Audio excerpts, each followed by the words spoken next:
नमस्कार, स्वागत है। आप देख रहे हैं बिहार न्यूज। मैं हूं तनुप्रिया। बुलेटिन की शुरुआत करते हैं। बिहार में विधानमंडल के बजट सत्र की शुरुआत हो गई। पहले दिन राज्यपाल के अभिभाषण के बाद सदन की कार्रवाई सोमवार तक स्थगित हो गई है। वहीं सदन में पार्टी की रणनीति को लेकर सत्ताधारी बीजेपी और जेडीयू विधानमंडल दल की बैठक बुलाई गई थी। बीजेपी विधानमंडल दल की बैठक प्रदेश कार्यालय में हुई, जहां सभी विधायक और विधान पार्षद मौजूद रहे।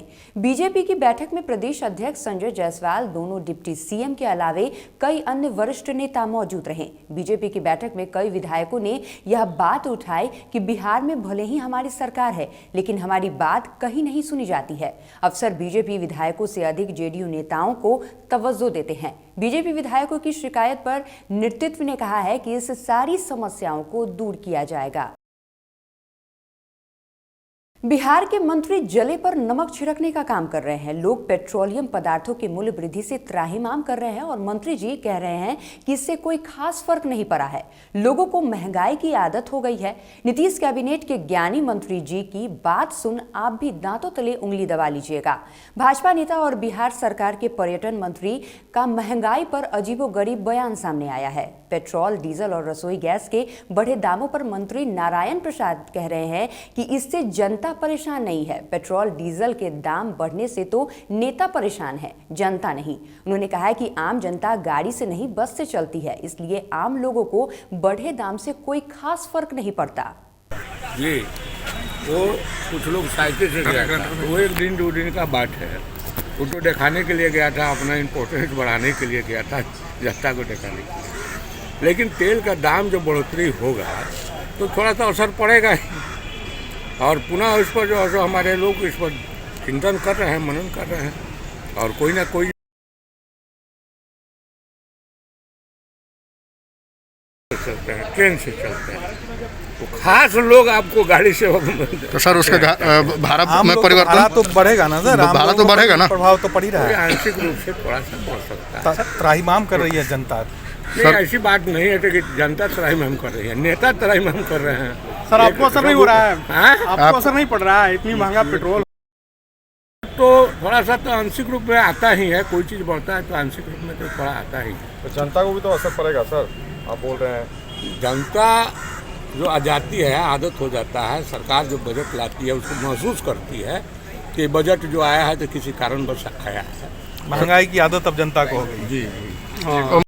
बिजली विभाग के द्वारा रहुई प्रखंड के हुसैनपुर गांव के 300 उपभोक्ताओं की बिजली काट दी गई है। पिछले 3 दिनों से लोग लालटेन युग में जीने को मजबूर हैं। बताया जाता है कि 17 फरवरी को बिजली विभाग के अधिकारी हुसैनपुर गांव में चेकिंग करने गए थे। उसी दौरान गांव के कुछ ग्रामीणों के द्वारा चोरी से बिजली का उपयोग करते पकड़ा गया था। इसके बाद बिजली विभाग ने ग्रामीणों पर 53,000 का जुर्माना लगाया था।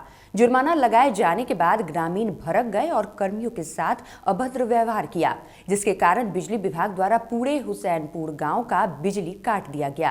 बिजली वाला बिल वसूलने के लिए आए थे, उन्हीं लोग में से किसी के साथ उनको अथी हुआ था। और बाकी गुस्सा के कारण सारे के सारे गांव के बिजली काट दी उसने। जो बिजली दे रहे थे, बिल दे रहे थे, वो तो उसका भी, और जो नहीं दे थे उस पर कोई कार्रवाई करते हुए काट दिए। कितने दिनों से बिजली गुल है? 3 दिन से पूरे हो गए सर। तो कैसे पटवन हो रहा होगा? काम बाकी पटवन के छोड़े पीने के लिए भी पानी नहीं है। पटवन तो दूर की बात है सर। तो दिक्कत हो रहा होगा ना? यहाँ पूरी दिक्कत है, दिनचर्या का कोई काम ही नहीं हो रहा। पानी कितना गांव का आबादी होगा? 3,3500 से ऊपर है सर। सबके काट दिया। हुसैनपुर गांव में बिजली के कर्मचारी लोग गए थे बिजली जांच के लिए।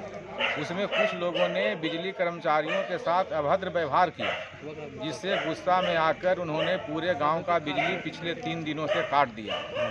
बिजली विभाग ने हुसैनपुर के साथ यह बहुत ही अमान्य काम किया है। समूचा गांव में पीने का पानी का किल्लत है, किसी का मोबाइल चार्ज नहीं है, किसी भी तरह का काम नहीं हो रहा है। मेरे अंडा फार्म में ही बहुत ज़्यादा दिक्कत है, अंडा उत्पादन में दिक्कत होना शुरू हो गया है। सबका बिजली काटा हुआ है? टोटल गांव का बिजली काटा हुआ है। कितना आबादी होगा? पूरे गांव का आबादी 7,000 के आसपास है। बेगूसराय में पोखर से एक अज्ञात युवक का शव मिलने से इलाके में सनसनी फैल गई। घटना तेयाय ओपी क्षेत्र के महेशपुर पंचायत के बहियार की है। दरअसल शुक्रवार को कुछ लोग खेत में काम करने गए थे। पोखर किनारे एक युवक का शव देखा, जिसकी सूचना पुलिस को दी। घटना की सूचना पर पुलिस मौके पर पहुंच शव को कब्जे में लेकर जांच पड़ताल शुरू कर दी है।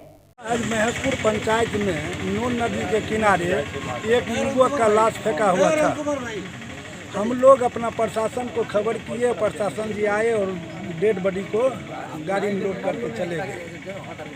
सुने लमसम 2 बजे तो हम लोग प्रशासन के फ़ोन किए और उसके बाद ग्रामीण लोग आया, प्रशासन भी आए, लाश हम लोग प्रशासन के कब्जा में कर दिए हैं। मुंह का नक्शा मारपीट किया, फांसी लगाकर फेंक दिया, कोई देखा नहीं है। उसके बाद मुंह का नक्शा बिगाड़ दिया ईंटा उटा से। आज करीब 2:30-3 बजे तिहाई थाना अंतर्गत महेशपुर चौर में नोन नदी के किनारे एक 30 साल का युवक का लाश मिला है। अभी तक उसकी पहचान नहीं हुई है। हम लोग पहचान का प्रयास कर रहे हैं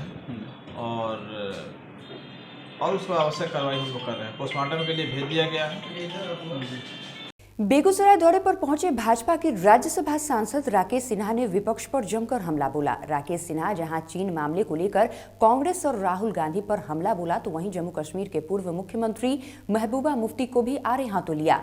राकेश सिन्हा ने कहा कि जम्मू कश्मीर में 370 का जनाजा निकल गया है और 370 भूतकाल की बात हो गई है। दरअसल महबूबा मुफ्ती ने 370 बहाल करने के लिए किसान आंदोलन की तर्ज पर आंदोलन करने की बात कही थी, जिस पर राकेश सिन्हा ने हमला बोला है। देखिए, महबूबा मुफ्ती को पता नहीं है कि 370 का जनाजा निकल चुका है। अब 370 तो भूतकाल का विषय रह गया है। यदि महबूबा मुफ्ती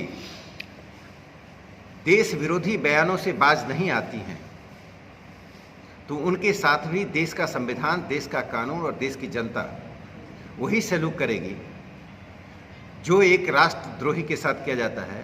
वे बार बार कश्मीर को में चिंगारी लाकर भड़काने की कोशिश कर रही हैं। कश्मीर की जनता पूरी तरह से प्रधानमंत्री नरेंद्र मोदी जी के कदम के साथ है।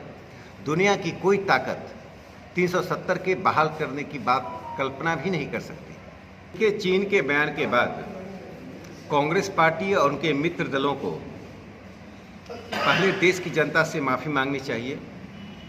राहुल गांधी इस देश में चीन के अघोषित प्रवक्ता और पीआरओ की तरह काम कर रहे हैं। अपने ही देश की संप्रभुता, अस्मिता और सरकार का अपमान करते हुए उन्होंने जो चीन के हवाले दावा किया था, उसका कारण यह है कि सत्ता से बाहर रहने के बाद राहुल गांधी के लिए देश का सम्मान और देश की सुरक्षा का कोई स्थान नहीं रह जाता है। भारत के वीर जवानों और उनकी शहादत का अपमान राहुल गांधी ने किया था। चीन की सैनिकों को मारकर भारत के जवानों ने अपनी शहादत देते हुए भारत माँ की भूमि की रक्षा की थी। और तब राहुल गांधी चीन के पक्ष में बोल रहे थे। ऐसा प्रतीत हो रहा था जैसे हमारे जवान, हमारी सरकार और हमारा देश तीनों परास्त हुआ है। लेकिन आज कांग्रेस परास्त मुद्रा में है और कुछ भी बोलने की स्थिति में नहीं है। देखिए, महाराष्ट्र सरकार ऐसा काम कर रही है जो देश के संघवाद के खिलाफ है। उद्धव ठाकरे अपने प्रशासन को दुरुस्त करें। अपने नाक के नीचे जो भ्रष्टाचार हो रहा है, प्रशासनिक अराजकता है, महाराष्ट्र का विकास रुक गया है, उसकी ओर ध्यान दें। वे जिस प्रकार से एक तानाशाह की तरह व्यवहार कर रहे हैं, वह न सिर्फ लोकतंत्र का अपमान है बल्कि उनकी अपनी ही विरासत बाला साहब ठाकरे का जो सिद्धांत था, जो व्यवहार था, उसका अपमान कर रहे हैं। उद्धव ठाकरे पूरी तरह से शिवसेना को सोनिया सेना में परिवर्तित कर दिया है। यह शिव सैनिकों के लिए एक संदेश है कि अब उनका स्थान, उनकी विचार का स्थान अब उद्धव ठाकरे के नेतृत्व में नहीं रह गया। मैट्रिक परीक्षा को लेकर बिहार विद्यालय परीक्षा समिति ने एक बड़ा फैसला लिया है। शुक्रवार को मैट्रिक परीक्षा की पहली पाली में ली गई सामाजिक विज्ञान की परीक्षा रद्द कर दी गई है। सोशल मीडिया में सोशल साइंस का क्वेश्चन वायरल होने के बाद बोर्ड ने यह फैसला लिया है।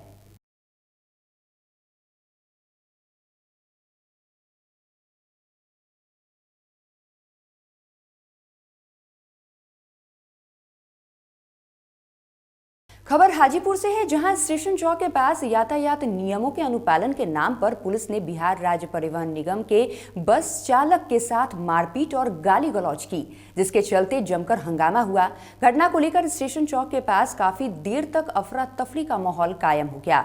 घटना से आक्रोशित बस चालक और कंडक्टर बस को सड़क पर छोड़कर नीचे उतर गए और आरोपी पुलिसकर्मियों के खिलाफ कार्रवाई की मांग को लेकर विभाग से गुहार लगाई। इस दौरान बस चालक के द्वारा विरोध करने पर हंगामे को देखते हुए मौके से पुलिसकर्मी फरार हो गए। जब हम लोग पटना से हाजीपुर आ रहे थे तो हाजीपुर स्टेशन के पास बाएं साइड में हम लोग गाड़ी खड़ा करके सवारी उतार रहे थे। पैसेंजर उतारते वक्त प्रशासन जो था दाएं साइड से, जब हम पिछला गेट पे थे तो ड्राइवर साहब को 4-5 हाथ मारा और मार के गाली गलौज भी देना चालू किया। उसके बाद अगला गेट से अंदर में आया और मारा। उसके बाद फिर हम लोग आगे बढ़ गए। अब पता नहीं है सर हम लोग को क्यों ऐसा किया। पटना से आ रहे थे, पटना से आने के बाद हाजीपुर जंक्शन पे हमने सवारी उतारने के क्रम में सवारी उतारना शुरू किए। एक सवारी उतरा, एक महिला थी जो ऑपरेशन कराई हुई थी, नवजात बच्चा था उसके गोद में। उस बच्चे को उतारने के लिए हमने गाड़ी रोका तो उसने में आके दाहिने से प्रशासन आके बोलता है गाड़ी बढ़ाओ।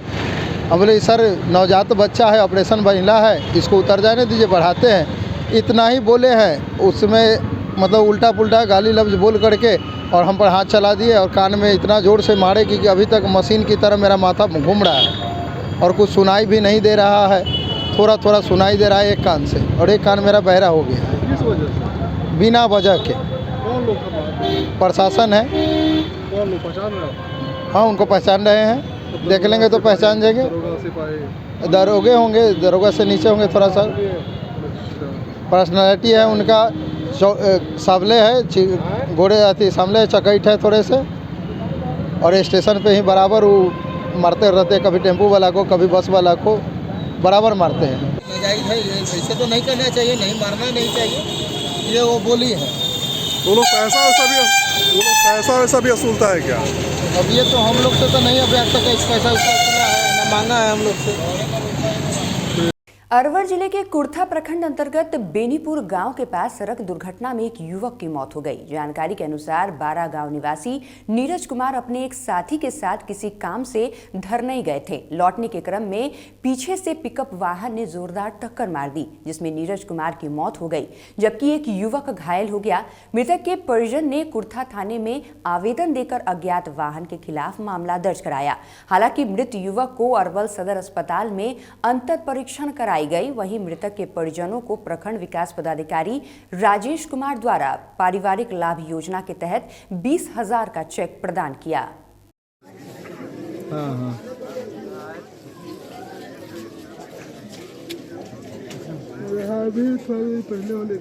अररिया शहर के चांदनी चौक पर सदर एसडीओ और एसडीपीओ के नेतृत्व में मास्क चेकिंग अभियान चलाया गया, जिसमें बिना मास्क पहने लोगों का चालान काटा गया।